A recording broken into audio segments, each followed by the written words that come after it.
할렐루야. 네, 여러분 모두 반갑습니다. 지난 한 달간 쉼을 주셔서 감사합니다.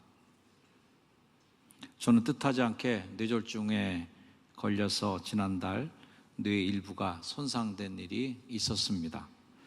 처음 증세대로라면 심각한 병에 손상받은 일이 있지만 의사 말대로 하면 3개월에서 6개월 동안 치료받으면 점점 뇌가 좋아진다라고 하는 진단을 받았습니다. 그러니 믿고 기다릴 수밖에 없어요. 어쨌든 신체의 장기가 심각하게 손상받지 않고 이렇게 경미하게 왔다는 것에 감사를 드립니다만, 목사의 몸은 목사 개인 것이 아니라 성도 모두의 공공재라는 사실을 새삼 깨닫는 계기가 되었습니다. 어쨌거나 다시 한번 저의 불찰에 대해 용서를 구합니다. 칼럼에도 썼습니다만 뇌졸중에 걸린 사람에게는 최대한 알고도 모른 척하는 배려가 필요합니다. 여러분들 알고도 모른 척 해주시고 제가 우울감에 빠지지 않도록 노력해 주시고 일상의 삶에 빨리 적응해 나가도록 여러분 일상이 회복되도록 너른 양해를 구합니다. 하여튼 잘 해나가겠습니다. 여러분 모두 너른 양해를 구합니다. 자, 오늘 저는 레위기서에서 가장 날카롭고 가장 분명하고 동시에 가장 복음적인 장 앞에 섰습니다. 내 규례와 계명을 준행하면 복을 받고 내 규례와 너희가 청종하지 않고 내 계명을 준행하지 않으면 저주가 있을 것이라고 하는 이 계명, 어디선가 많이 들었던 계명일 것이에요. 이 말씀은 이스라엘 사람들만 위한 것이 아니라 주를 믿는 우리 모두에게, 주와 동행하기를 원하는 모두에게 주시는 확실한 계명인 것입니다. 하나님은 순종하는 자에게 축복해 주신다는 약속을 해 주십니다. 복의 시작은 순종이다. 너희가 내 규례와 계명을 준행하면 순종하는 자에게 주시는 세 가지 복을 만나게 되는데, 그 복을 만나면 첫 번째는 때에 맞는 비와 풍성한 수확의 복을 받습니다. 제철에 내리는 비는 척박한 팔레스타인 땅에 생명줄 같은 존재입니다. 내가 너에게 철 따라 비를 주리니. 추수때가 포도 수확철까지 미치게 되는, 연결이 되게 되는, 포도 수확은 세 곡씩 뿌릴 때까지 계속 이어지는 이 축복의 선순환, 이것이 때에 맞는 비와 풍성한 수확의 복의 약속인 것이죠. 성도 여러분, 우리들의 삶에도 이러한 복이 필요하다고 생각합니다. 수고가 헛되지 않고 과정마다 끊김없이 하나님의 공급이 이어지는 은혜, 순종하는 자에게 주시는 하나님의 첫 번째 복이 바로 이런 복이에요. 두 번째는 평안의 복을 주신다고 약속하십니다. 하나님 말씀하시기를 내가 그 땅에 평화를 줄 것인즉. 사람은 자기 몸을 눕힐 수 있는 자유는 있지만 자기 영혼까지 눕혀서 평안하게 만들기는 좀채로 어렵습니다. 마음의 평안, 염려가 우리를 엄습하지 않는 평안, 오늘날로 말하면 마음의 평안, 근심의 사라짐, 하나님께서 지켜주신다는 확신이 바로 그런 것이에요. 세 번째는 하나님의 임재의 복입니다. 이게 가장 큰 복인데요, 같이 한번 읽어보겠습니다. 내가 내 성막을 너희 중에 세우리니 내 마음이 너희를 싫어하지 아니할 것이며 나는 너희 중에 행하여 너희의 하나님이 되고 너희는 내 백성이 될 것이니라. 아멘. 비보다 큰 축복이 있어요. 수확보다 더 큰 축복이 있습니다. 그것은 하나님이 함께 하시는 복이에요. 임재가 하나님의 축복의 본질입니다. 하나님이 함께 하시는 가정, 하나님이 함께 하시는 삶, 하나님이 함께 하시는 교회 공동체가 진짜 복인 것을 깨닫기를 주의 이름으로 축원을 드립니다. 여기까지만 설교하고 이제 설교 끝하면 좋은데 그렇지 않아요. 불순종하는 자에게 주시는 복도, 불순종하는 게 주시는 저주가 훨씬 더 많이 있는데 3배나 더 많습니다. 오늘 읽진 않았지만 불순종하는 자에게 주시는 저주가 기록되어 있는데 하나님이 화가 나서 그런 것이 아니라 3배나 더 많은 것은 하나님이 화가 많이 나서 그런 것이 아니라 우리가 죄의 길에서 돌이켜서 주께 돌아오기를 기다리고 간절히 원하시기 때문에 그런 것이에요. 하나님 불순종의 결과를 점층적인 단계로 설명하면서 점점 더 강하게 얘기하십니다. 첫 번째 단계는 헛됨, 패배, 질병의 단계예요. 말을 듣지 않고 주의 법도를 싫어하고 불순종을 좋아하고 언약을 깨뜨릴 때 하나님은 어떻게 해야 되나요? 내가 이같이 너에게 행하리니 곧 내가 너에게 놀라운 재앙을 내려 폐병과 열병으로 눈이 어둡고 생명이 쇠약하게 될 것이고 너희가 파종한 것은 헛되리니 너희 대적이 그것을 먹을 것이다.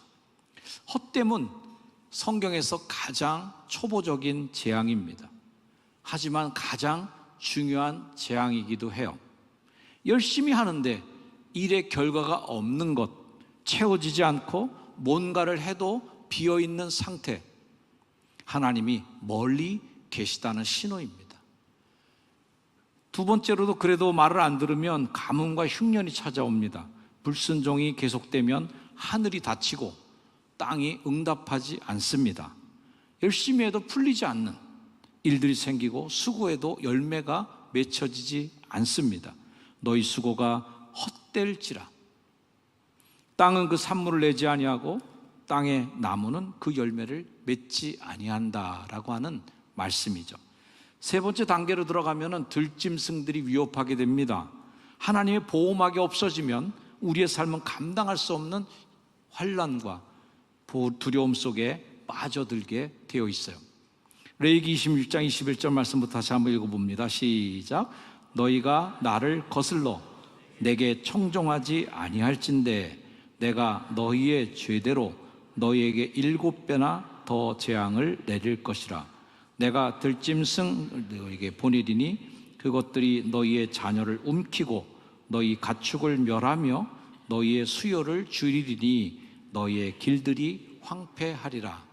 아멘. 들짐승은 우리의 힘으로 해결할 수 없는 문제를 이야기합니다. 네 번째 단계는 전쟁과 연병 기근인데 레위기 26장을 보면 이스라엘 사람들이 불순종하는 것을 가리켜서 거슬러 하나님의 뜻을 거스른다는 단어가 나옵니다. 여기에서 중요한 원리가 있는데 우리가 하나님의 뜻을 거스르면 하나님이 우리의 뜻에 거스르는 행동을 하신다는 말씀이에요. 나도 너희에게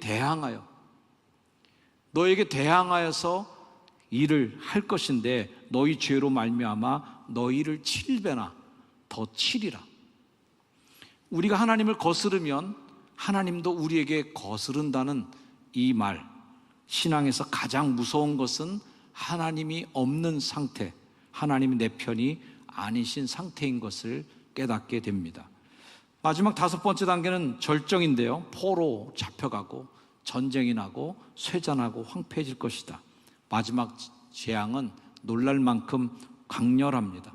성소가 황폐해지고 자식을 잡아먹을 것이고 백성들은 포로로 끌려가고 남은 자는 이방 땅에서 쇠잔하에 간다는 것이에요. 전체적인 이 징계를 보면 징계는 곧 하나님의 회복의 과정인 것을 보게 됩니다. 이 모든 저주는 하나님의 분노의 폭발이 아니라 돌이키라고 외치시는 하나님의 간절한 외침이에요. 하나님 당신의 백성을 훈계하시는데 징계는 회복의 과정이다. 따라할까요? 징계는 회복의 과정. 징계는 회복의 과정인 것을 깨닫기를 바랍니다. 심판의 절정 바로 뒤에 하나님은 놀라운 회복의 문을 여시는데, 회복의 첫 걸음은 자복한다는 거예요. 그들이 나를 거스른 잘못으로 자기의 죄악과 그들의 조상의 죄악을 자복하고, 자복은 단순한 인정이 아니라 하나님 앞에 드러내고 인정하는 깊은 회개. 가톨릭 교인들이 내 탓이요, 내 탓이요, 내 탓이요 하는 그 말씀을 기억해 보시길 바라요. 회복의 시작은 언제나 제 탓입니다, 주님. 내 탓이요, 내 탓이요 하는 마음이 우리의 회복의 시작점이 될 것이에요. 하나님의 징계를 기쁘게 받으면 어떻게 될까요? 나도 그들에게 대항하여 내가 그들을 그들의 원수들의 땅으로 끌어갔음을 깨닫고 할례받지 아니한 그들의 마음이 낮아져서 그들의 죄악의 형벌을 기쁘게 받으면, 기가 막힌 표현이죠. 할례받지 않은 그들의 마음이 낮아져서 그들의 죄악의 형벌을 기쁘게 받으면 어떻게 될까요? 할례가 무언가? 할례는 두꺼운 껍질을 벗겨내고 부드러운 속살을 드러내는 행위이에요. 마음의 할례를 받으면 하나님께 둔감했던 마음이 바로 민감해지는 상태가 되는 것이죠. 예전에는 불순종을 죄로 여기지 않았던 때, 과거에는 하나님의 말씀을 들어도 아무런 변화가 없던 때, 그러나 마음이 낮아지면, 겸손함으로 우리들의 마음이 무장되기 시작하면 하나님의 말씀이 깊이 있게 찔려 들어오게 되어 있습니다. 겸손한 마음은 회복의 문을 여는 열쇠다. 하나님은 회개하는 백성들에게 이렇게 말씀하십니다. 내가 야곱의 언약을 기억하고 이삭의 언약을 기억하며 아브라함의 언약을 기억하고 땅을 기억하고. 이 기억한다, 우리가 하나님을 잊어도 하나님은 우리를 절대 잊지 않으신다는 말씀. 우리가 언약을 깨트려도 하나님은 언약을 절대로 버리지 않는다는 확신. 회개한 자에게 하나님은 나는 여호와라 라고 말씀하시며 마침내 회복을 선언하시는 그 은혜의 시간이 찾아옵니다. 하나님은 채찍든 손을 내리치지 않으시고 꺼져가는 등불도 차마 끄지 못하신, 타다남은 부직갱이 같은 저 같은 사람도 살려주시는 하나님.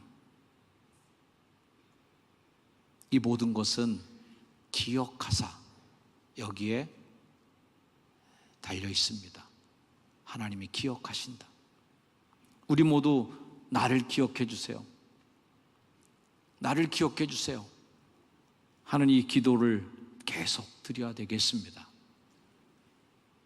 시편의 말씀 한번 읽어보겠습니다. 시작. 여호와여, 내 젊은 시절의 죄와 허물을 기억하지 마시고 주의 인자하심을 따라 주께서 나를 기억하시되 주의 선하심으로 나를, 내 젊은 시절의 죄와 허물 기억하지 마시고 주의 인자하심을 따라 나를 기억하시되 주의 인자하심으로 선하심으로 하옵소서. 사랑하는 성도 여러분, 우리가 우리의 죄와 허물을 기억하는 것은 한계가 있습니다. 하나님은 한계가 없으세요. 하나님은 여러분들의 모든 죄와 허물 대신 여러분을 인생 자체로 기억하시고 주의 선하심으로 계속 사랑으로 기억하고 계시는 것을 믿으시기를 주의 이름으로 축원을 드립니다. 기도하겠습니다. 하나님, 우리를 저주로 끝내지 않으시고 심판으로 끝내지 않으시는 것을 믿습니다. 하나님께서 세우신 언약을 기억하셔서 다시 세우시고 다시 회복시키시옵소서. 오늘 마음을 낮추어 하나님께 돌아오는 자들에게 새로운 은혜의 문을 열어주실 줄 믿습니다. 예수님의 이름으로 기도합니다.